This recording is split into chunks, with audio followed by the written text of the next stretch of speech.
What's up, motherfuckers? After a first victory in the first round of the Blitz World Championship, in the second round I faced the future winner of the tournament, the Grandmaster Madaminov.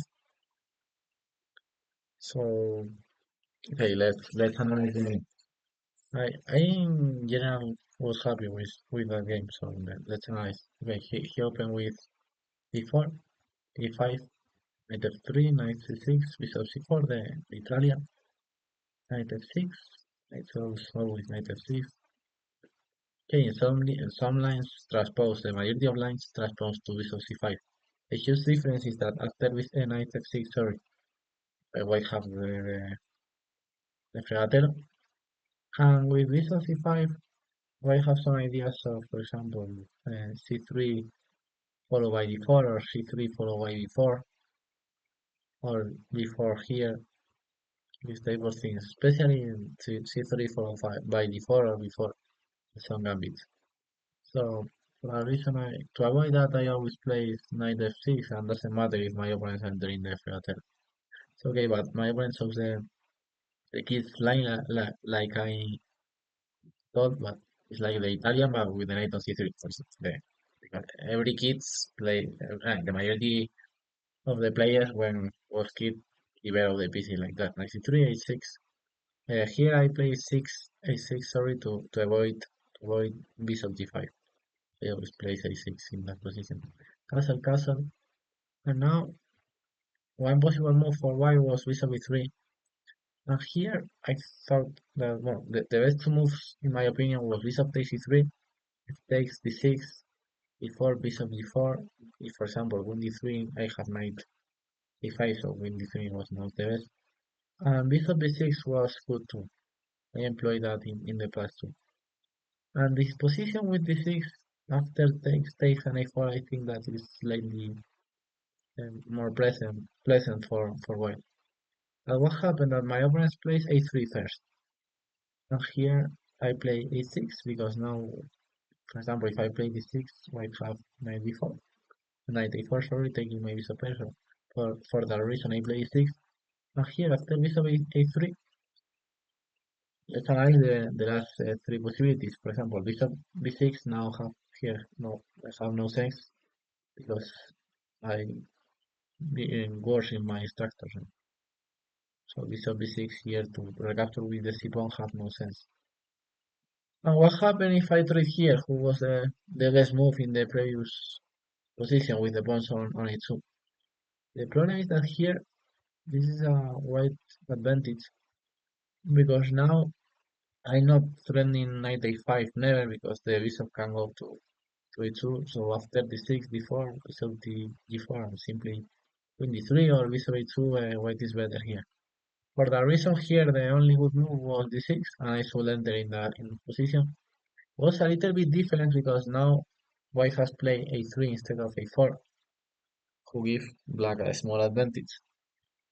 Okay, knight d5, queen d6, knight d3, and here the theory was d5 was the most logical move, of course. Taking a spice in the queen side, bishop e2, knight d4, and then place the rook on d8, and place e6 to control the d5 square. The position is more or less equal. But okay, I play knight d4, who was not the best, but not bad. Now a4, trying to prevent b5, bishop d7, trying to play b5, knight h4, b5, i9, bishop h2. And here I make a tactical mistake, and maybe a little bit positional, but in general, to say tactical mistake, I play king h7. Here I miss the tactic a takes b5, a takes 7, bishop takes f7. If I take here, bishop d6, and if I take here, a8, sorry. So here instead of king h7, rook a8, sorry. Rook a8 was a good move, of course, placing the rook in the center. And another interesting move was d4. If d takes, I can take on a4. And this bishop is closed, and the a2 bishop was closed. And if he plays c3 and then he takes on c4, no, first on b5 and then c4. Here I have that idea that I saw some weeks ago playing against my trainer, but during the game I don't think of that. Who is before here? To take the control of the d4 square, closing the a2 issue was a true interesting idea. This before. But okay, in the game, thank you, Nathan. This is a blitz game, so not expect 100% of accuracy, but okay, I should play better here. But for me, a 3 plus 2 minutes game, I more or less was good. Okay, h7, my opponent didn't find this tactic, so he plays e3, and knight c6 here was a mistake. For the same tactic, the knight d6 was the best to simply cover the tactic, not positionally. h6, my opponent didn't see again, knight f5, now I should take and queen d7, queen f3, rook a8, placing the rook in the center and to impress on d3 normal, 31. And here I don't know why I didn't play knight d7. I remember that I'm a little bit scared about the d4 breakthroughs. Maybe here and there d4. Now looking now doesn't look well, of course. But during the game, I like my knight on c6 to stop the d4 breakthroughs. So the reason is that I trade the f6 knight for the f5 knight instead of the other knight. But knight e7 here was the most logical move, of course. And the f5 knight was his piece, so I just trade on with knight e7. But I chose similar plan with 98 and 96, but was slowly, of course. It takes, and here queen e3 was so strong, because I have no good way to defend this if I want so. For the reason that 98 was so bad. Here bishop b3, improving a little bit to trying to open the a5, 96. And here again with queen e3, he's attacking the c5 pawn and it's a little bit annoying. But here my opponent makes a mistake who allows me to trade pieces and being a good endgame, bishop d5. He probably saw knight takes f5, bishop takes c6, but my opponent missed the intermezzo, knight h4 was so strong. Um, take, and c4. And in that position, I don't like so much what I do. I'm not really sure about that. If I take on c4, and then I place the rook on d4, who was, I think it's equal, but I saw that playing rook b8 or rook fd8, I have zero problems in that position. Of course, the most probably result is going to be a draw because looks that all the queens I pawn as is going to be traded. But I thought that was more intelligent and we have more chances to draw and maybe win one day playing rook b8 or rook fd8.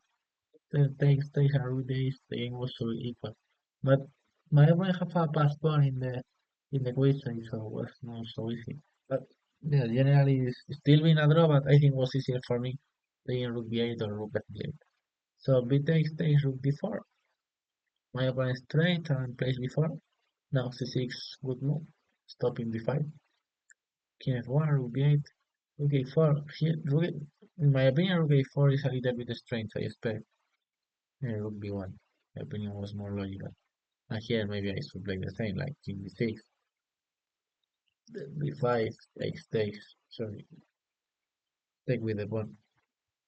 Rook b6, and this was so similar like the position in the game. But maybe white have a extra tempo. Okay, rook a4, king g6, king f2, king g4, king g5, b5, take, rook b4. And here I play uh, king f2, king f4, simply attacking the f3 pawn and not giving the white king the chance to leave the h2 square. But here I have this so interesting plan with f6.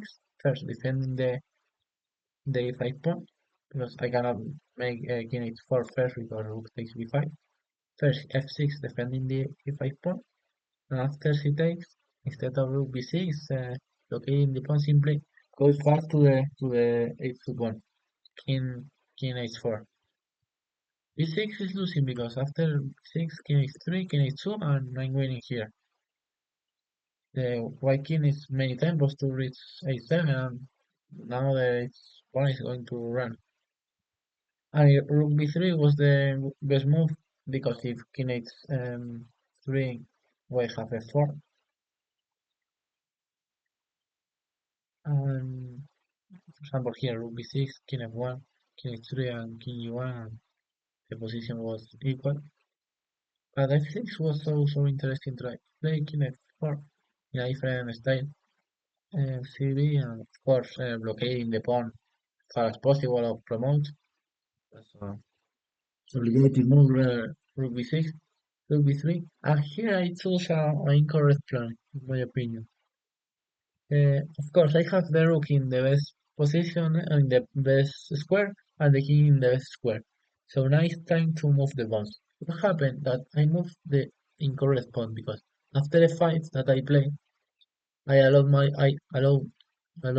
opponent to simply take the pawn, and now his king is free. And simply with f5, I allowed my opponent to active his king. Other interesting idea that here I have is like simply uh, advance the pawns, like h8 g and g, and then in one moment maybe g4 and then take 24 for example. h5, white can simply wait, h4, g6, and now came the good idea. Uh, h5 was my favorite move in this position maybe. First, take all the space as possible with the h pawn and advance as far as possible, and they play g6 followed by f5 was the most logical. And now it's black who have maybe the initiative. f6 was possible too, but the position was so similar. The idea was simply a tempo. And this is another plan. Play with g5, g4.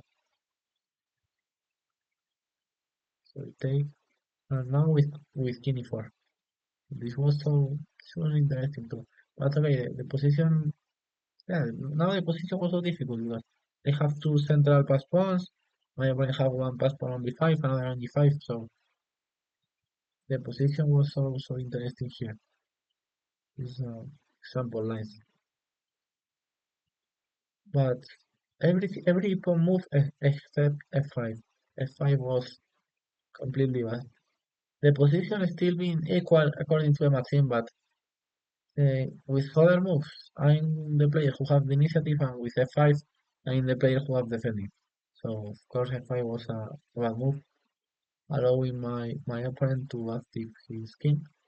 f5, it takes f5, king takes, now his king goes active, king e6, king c4, king d6. Let's see the difference of kings like 3 moves ago. Here I have my king in the 5th rank and king in the second rank. And I have my king in third and his king in fourth. Okay, f4 with breadthroat, takes take d5, f3. And here, okay, that plan was good. I have the plan of king d7 with the idea of king e5, rook e6, and rook e3. But okay, h5 was logical, but here I chose the incorrect plan. Here I should go to the king side with the king, to in one moment sacrifice the rook for the big pawn, and have a pass pawn in the king side, and with the help of my king, obligate white to give his rook for the pawn.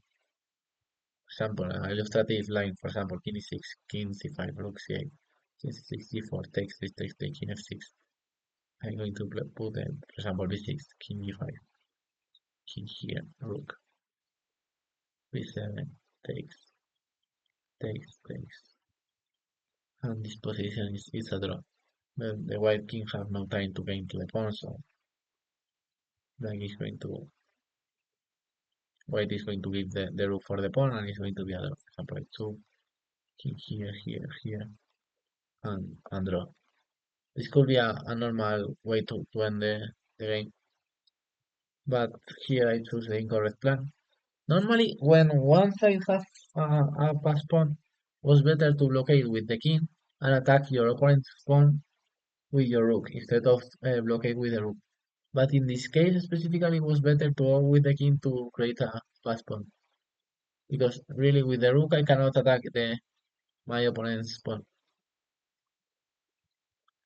Because especially the big difference is that the white king was so active in that position, so I have no time to attack a white pawn with the rook. King c7, king e5. Now rook b8 was the best. King f5 and rook e8, and with the same idea of place the rook on e3. Rook e3, king f5, rook e8, b6, king b7, g4, takes f3. And here I remember that. Okay, I want to watch with the computer because I don't remember, but I'm not sure if G5 was a bad move or the following. Yes, I remember that G5. Yes, G5 was the mistake of White. Now White is winning with or King F4 or Rook F1. Rook F1, for example, King B6 and Rook F3. And if King C6, White have Rook B3, cutting the king. That's the way to win with White. But after E5, the position be equal again because after F2. He should play. He can play, for example, if Rook F1, King B6, and he cannot take because Rook F1. Okay, for that reason, he plays King B4, but after Rook F8 and is threatening F1, he should go to Rook F1, and I have King after King B6. I have enough tempo to make a draw. But what happened? Why I lose the game? Okay, let's follow. D6, King C5, King G5, King D4. And now, after D7, I have like 10 seconds in the clock. Okay, I only need to play Rook Gate, attacking the pawn, King G6, and now or Rook G7, or simply King E3, and it's obviously it's a draw. And easy draw. Possible other result, take and King E3 followed by King E2, and in 10 seconds in the clock, I'm not able to find Rook G8. Rook G8 was the easiest move ever. Just in my first idea was Rook F3, but here I might have King G4. So I completely in 10 seconds I cannot be able to see the move Rook G8. It was the simplest move of the ring. So in that moment I lost some time because I simply didn't see the move. I remember that I played like Rook F7 and in that moment my flag fall, but I only just need one more move to make the draw. I was playing well more or less, equal game. I might have some advantage in some moments, but I only need Rook J and draw against this player, the future winner of the tournament. But I cannot see this move in 10 seconds and I lost some time. So that's a painful loss because I was so close to make a draw. I only need one more move. But okay, it says this says it says so. I will need to still improve. So, but I in general like this game. It was so interesting in point of view of the end games. The rook end game was so interesting, and the middle game of the Italian I really like to learn more chess. So I hope that you like the game. I'm going to be posting. Sorry, just posting, sharing the next round analysis. So see you, motherfuckers. Bye bye.